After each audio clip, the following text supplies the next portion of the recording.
What's up, Packer fans? Welcome into the Pack a Day podcast. Happy Packers game day, Monday Night Football. Packers-Lions should be hopefully a entertaining game, hopefully a get-right game for Green Bay after the butt-whooping that they took against the Saints in Jacksonville a week ago.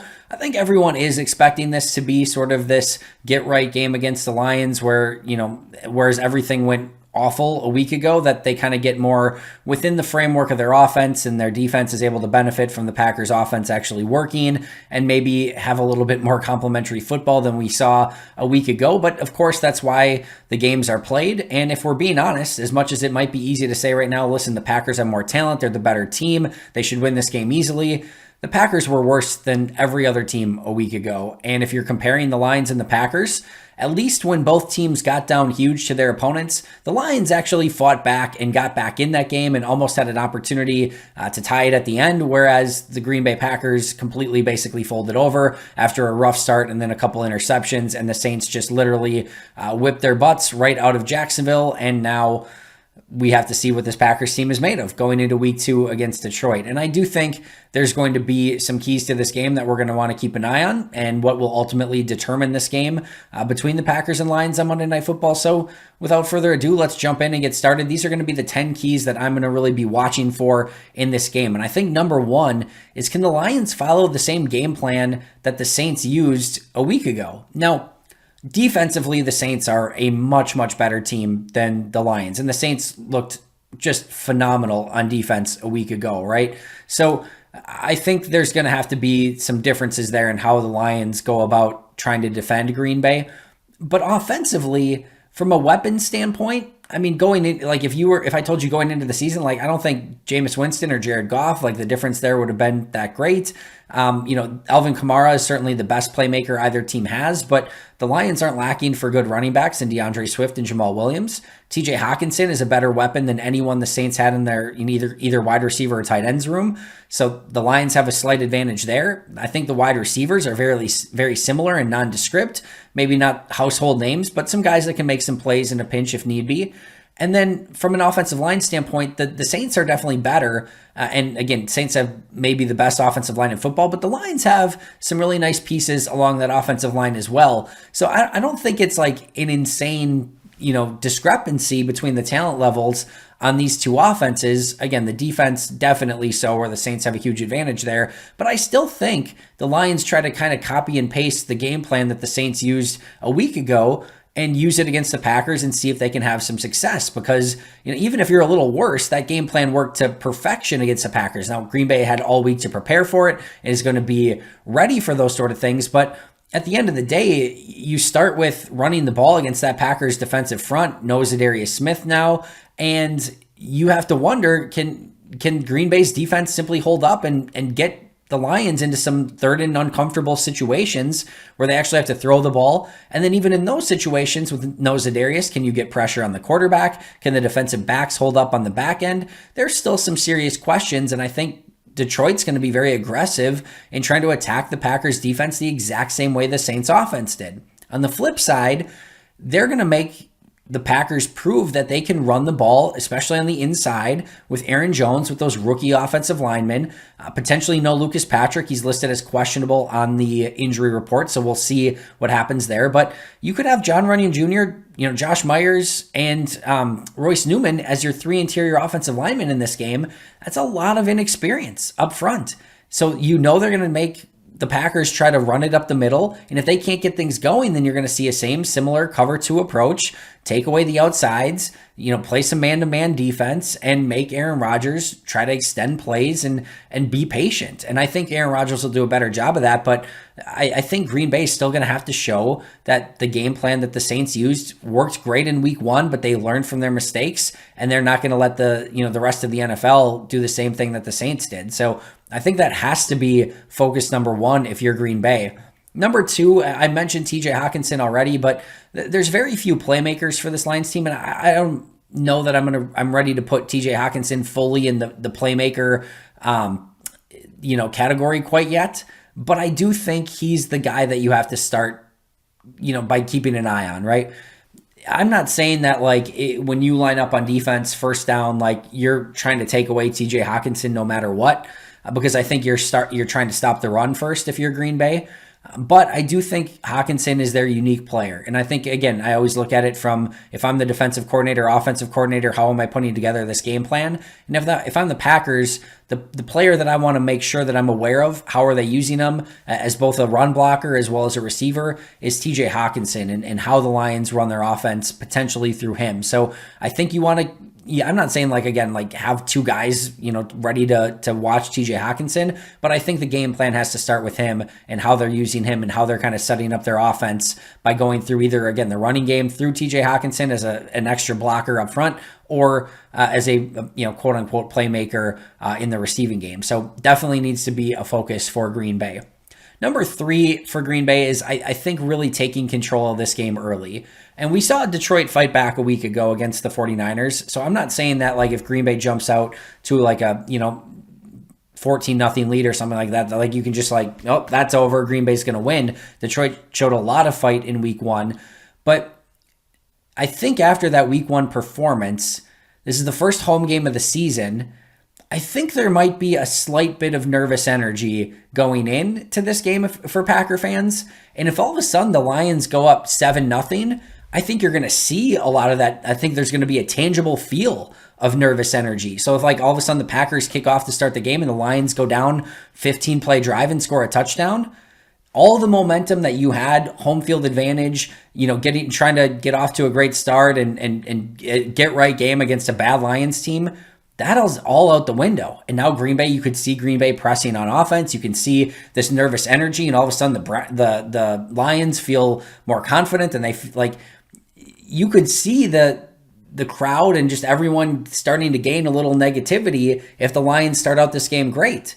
On the flip side, if Green Bay starts out and they're up 14-0, the crowd's going to be going nuts. It's going to be crazy. Everyone's going to be like, okay, week 1 was a little bit of a fluke. They're starting to get right, and I think that momentum and energy could carry over through the remainder of the game. So again, if I'm Matt LaFleur, if I have the opportunity to win the coin toss, screw doubling up. I don't care.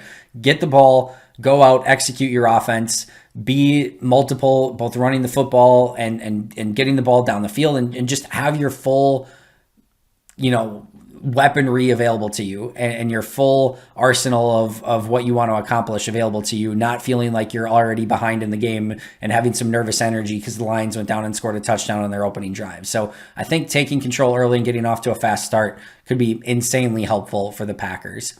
Number 4 is, I think you really want to attack their corners, but you want to do it within the confines of the offense, right?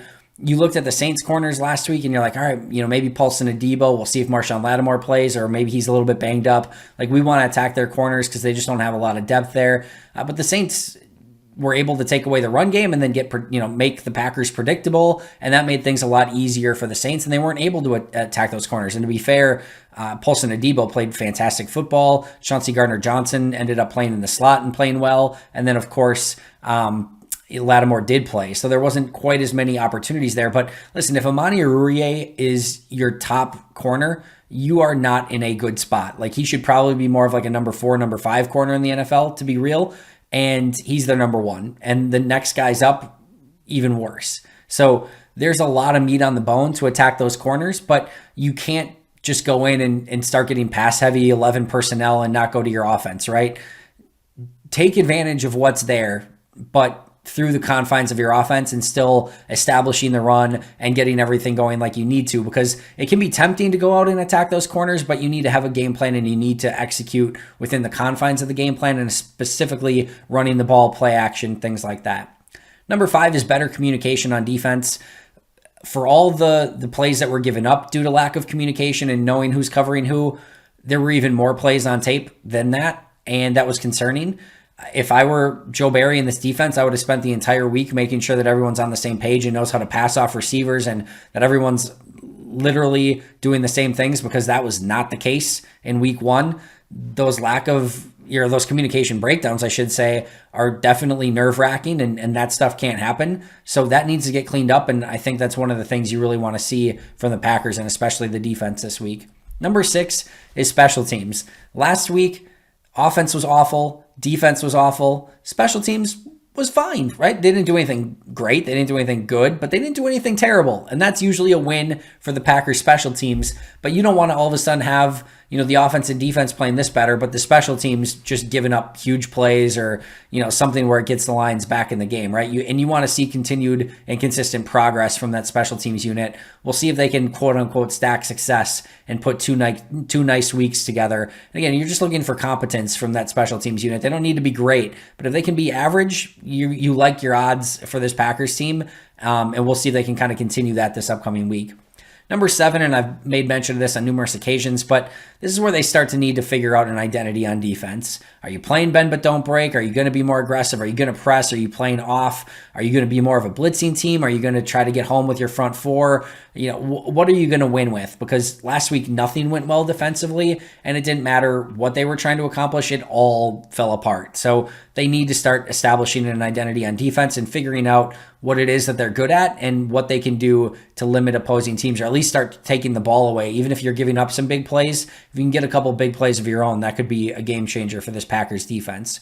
Number 8 is, where does the pass rush come from? We know Zadarius Smith, of course, isn't going to play. He was placed on IR. Can Preston Smith, Rashawn Gary, Kenny Clark, Kingsley Keke, is there enough there to get to the quarterback? Again, Lions have a pretty good offensive line. I want to see what they can accomplish, and I think this is a real big opportunity for Preston and really what ends up being a contract year. And Rashawn Gary, his time really to take over, Kenny Clark to earn that contract. Those guys need to get after the quarterback, and they need to figure out a way to put pressure on Jared Goff so he can't just sit there and have all day, because if he's a clean pocket passer and he has time, that's his way to be successful. If you have to get him off his spot and make him uncomfortable, that's a huge way to beat the Lions and just frankly beat Jared Goff. So pass rush needs to step up, especially with Zadarius Smith not in the game.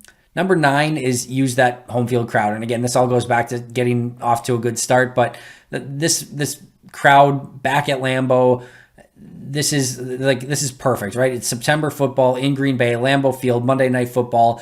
I guarantee that crowd is going to be jacked up, and especially if you can get some momentum early, use that crowd to your advantage. Maybe your defense can get fired up from having the fans on your side, having a bit more energy, and again, just using that home field to your advantage. I think that could be a real big boost for a Packers team that, again, didn't exactly play well in week 1 at a neutral location. And then number 10, all gas, no break. And I want to see this offense be a bit more aggressive. I want to, in the right ways, right? I don't want you taking shots down the field against cover 2 if there's nothing there, but stay aggressive, do what you need to do to put points on the board. That's how this team is going to win football games, and keep doing it. We saw the Lions last week put a comeback against the 49ers. If go out and score 40, like if you have the ability to, keep putting points on the board and have that all gas, no break mentality. I feel like it's been a little bit since we've seen that, and I want to see Green Bay keep the pedal to the floor. I mean, it starts with just putting points on the board, period. But if you're having success, keep doing it. Don't slow down. Don't let the Lions get back in the game. Carry that momentum. You've got a really tough couple games after this against the Steelers and 49ers in the opposite order, but you want to get a win here, and you can't have something go crazy at the end because you didn't keep your foot on the gas and keep finishing the line. So I think those are your keys. I think those are all going to be important to Green Bay's success. Hopefully they can pull out a win. My prediction, Packers win, I'm going to say 31-20.